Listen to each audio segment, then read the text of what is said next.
एक बार बुंदेल शहर की सोसाइटी में एक औरत सुनीता आती है जामुन बेचने। वो जोर जोर से आवाज लगाकर अपने जामुन बेच रही थी। जामुन ले लो जामुन, ताजे ताजे और रस भरे, एक बार खाओगे तो बार बार आओगे मेरे पास जामुन खाने। माँ माँ, वो देखो जामुन। मैंने पहले कभी जामुन नहीं खाए, क्या आप मुझे वो जामुन दिलाओगी? हाँ क्यों नहीं, चलो अभी दिलाती हूँ। ए जामुन वाली, ये जामुन कैसे दिए? देखो मैडम, वैसे तो सभी तौल कर देते हैं, पर मेरे जामुन कुछ खास है। मतलब कि देखो ना कितने मोटे मोटे हैं, इसलिए मैं तौल कर नहीं गिन कर देती हूँ। 10 के 5 है, बताओ दे दूं? अजीब है, जामुन भी भला कोई गिन कर देता है। खैर मेरे बेटे को चाहिए इसलिए ले लेती हूँ, वैसे भी ये इतने महंगे भी नहीं। अच्छा सुनो, 20 के पैक कर दो। राहुल हाथ में जामुन पकड़कर खाते खाते जा रहा था। घर पहुंचते ही उसे बहुत तेज नींद आने लगी। वो चुपचाप वहीं सोफे पर ही सो जाता है। थोड़ी ही देर में उसके पूरे मुंह पर फोड़े फुंसियां निकल आती हैं। उसका पूरा मुंह फोड़े फुंसियों से भर जाता है और धीरे धीरे पूरे शरीर पर भी फोड़े फुंसियां निकलना शुरू हो जाती है। राहुल, राहुल बेटा, ये तुम्हें क्या हो गया? हे भगवान, अभी तो ये बिल्कुल ठीक ठाक था, पर अब इसे ये क्या हो गया? राहुल बेटा उठो, तुम उठते क्यों नहीं? ये तो कुछ बोल ही नहीं रहा। मुझे अभी से हॉस्पिटल लेकर जाना होगा। राहुल हॉस्पिटल तक भी नहीं पहुंच पाता कि उसकी मृत्यु रास्ते में ही हो जाती है। वहां जंगल में सुनीता चुड़ैल रूप में बदलकर मैं चुड़ैल हूँ, चुड़ैल, किसी को नहीं छोड़ूंगी। तुम लोगों का जो मैं ये हाल कर रही हूँ वो मेरे इस भयानक चुड़ैल रूप से भी बुरा है। कितनी खुशी मिलती है जब तुम लोग मेरे ये जहरीले जामुन खाते हो और वही जामुन फोड़े फुंसी बनकर तुम्हारे पूरे बदन पर निकल आते हैं। पर अभी तो ये शुरुआत है, अभी बहुत कुछ बाकी है तुमको सहना। अब मैं चली फिर से अपना रूप बदलकर जामुन वाली बनकर।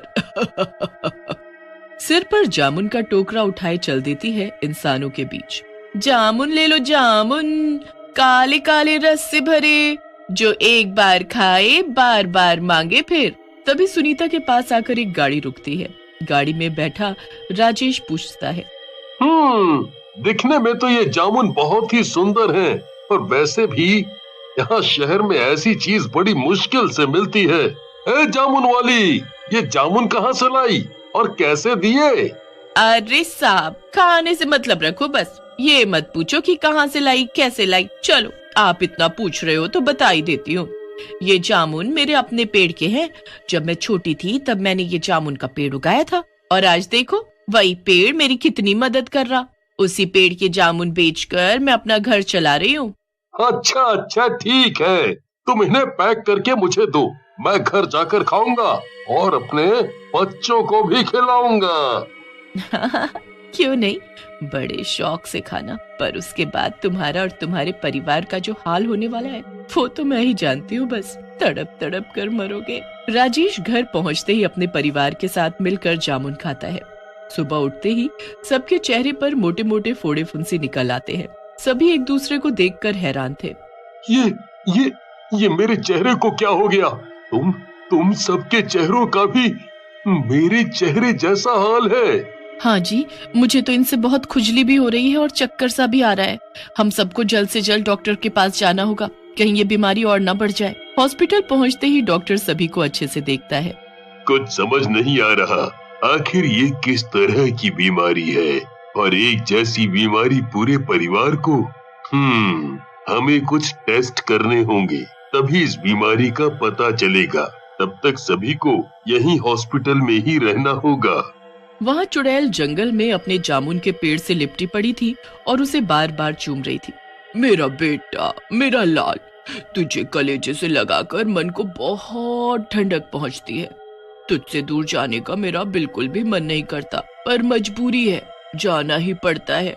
अच्छा तुम्हें एक बात बतानी थी, मैं ना धीरे धीरे अपने मकसद पर पहुंच रही हूँ, इसमें तुम मेरी बहुत मदद कर रहे हो। अच्छा अब मुझे जाना होगा जामुन बेचने, इसलिए तुम नीचे झुको और मुझे ढेर सारे जामुन तोड़ने दो। और फिर चुड़ैल बड़े ही आराम से उस पर से जामुन तोड़कर अपना टोकरा भर लेती है। मैं चलती हूँ, अभी फिर आऊंगी। रूप बदलकर और अपने सिर पर टोकरा उठाकर चुड़ैल चल देती है भीड़ भाड़ वाली जगह पर। जामुन ले लो जामुन, मीठे मीठे रस से भरे। जामुन का नाम सुनते ही मेरे तो मुंह में पानी आ गया। बचपन में खाए थे एक बार, जब मैं नानी के घर गई थी। नानी ने अपने बगीचे में लगे जामुन के पेड़ के जामुन खिलाए थे मुझे। उसके बाद कभी देखने को ही नहीं मिले। आज खाऊंगी खूब मन भर के। क्या सोच रही हो मैडम जी? इन्हें देखने की बजाय एक बार खा कर तो देखो। खाते ही आपको अपने बचपन की याद आ जाएगी। मेरा मतलब है कि आपने अपने बचपन में इन्हें जरूर खाया होगा। तुमने बिल्कुल सही कहा, मैं अभी भी यही सोच रही थी। अब तुम जल्दी से इन्हें पैक करके मुझे दो, मैं घर जाकर खाऊंगी इन्हें। सुनीता मिनरल को जामुन पकड़ा कर आगे निकल जाती है। वहाँ से वो सीधा एक पार्क में घुस जाती है। वहाँ कुछ बच्चे खेल रहे थे। उनमें से एक बच्चा सागर आकर उससे पूछता है, ये क्या है? ये फल है, क्या तुम इसे खाना पसंद करोगे? हाँ, पर मेरे पास पैसे नहीं है। अच्छा, तो ये बात है।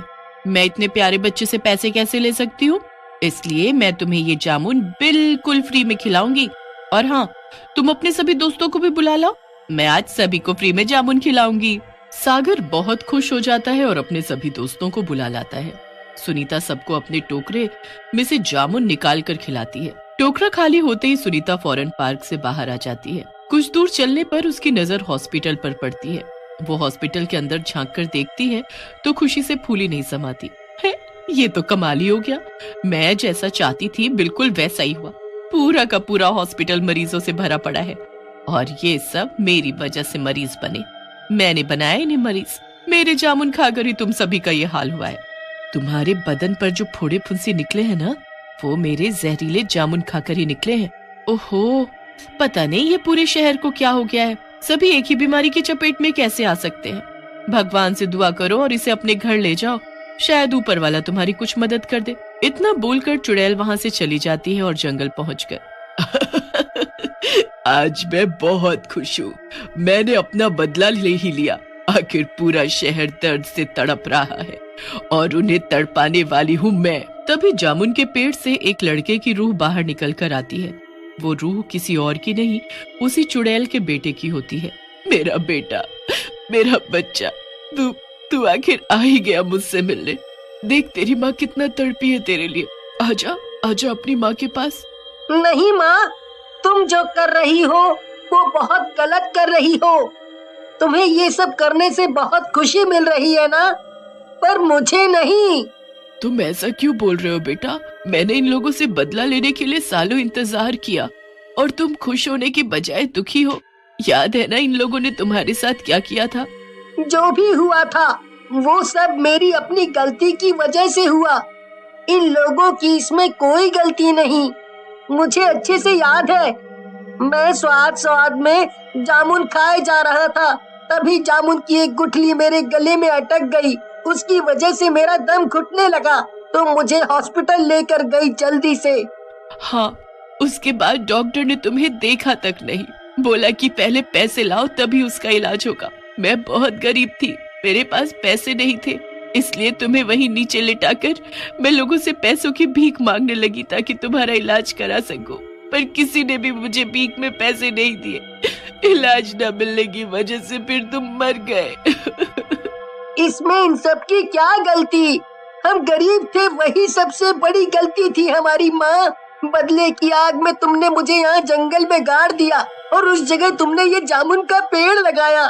फिर तुमने इसे अपने खून से सींचा और इसे बड़ा किया, जिसकी वजह से ये जामुन का पेड़ जहरीला बन गया और इस पर लगने वाले जामुन भी जहरीले हो गए।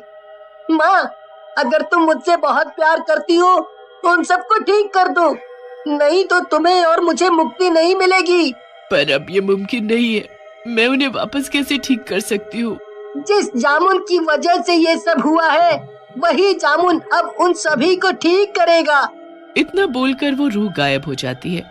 मैं समझ गई अब मुझे क्या करना है। चुड़ैल वापस सुनीता बनकर हॉस्पिटल पहुंचती है। हॉस्पिटल के बाहर एक गरीब औरत अपनी बच्ची को गोद में लेकर बैठी थी। सुनीता उसके पास जाती है और जामुन हाथ में लेकर रगड़ने लगती है और उसका रस बच्ची के बदन पर लगा देती है। जामुन का रस बदन पर लगते ही बच्ची के शरीर के सारे फोड़े फुंसी फौरन गायब हो जाते हैं। आसपास खड़े सभी लोग भी जामुन वाली से गुहार लगाने लगे उनके अपनों को ठीक करने के लिए। सुनीता ने सभी बीमार लोगों पर जामुन का रस लगाया। रस लगाते ही सभी बिल्कुल ठीक हो गए। चुड़ैल और उसके बेटे को भी मुक्ति मिल जाती है।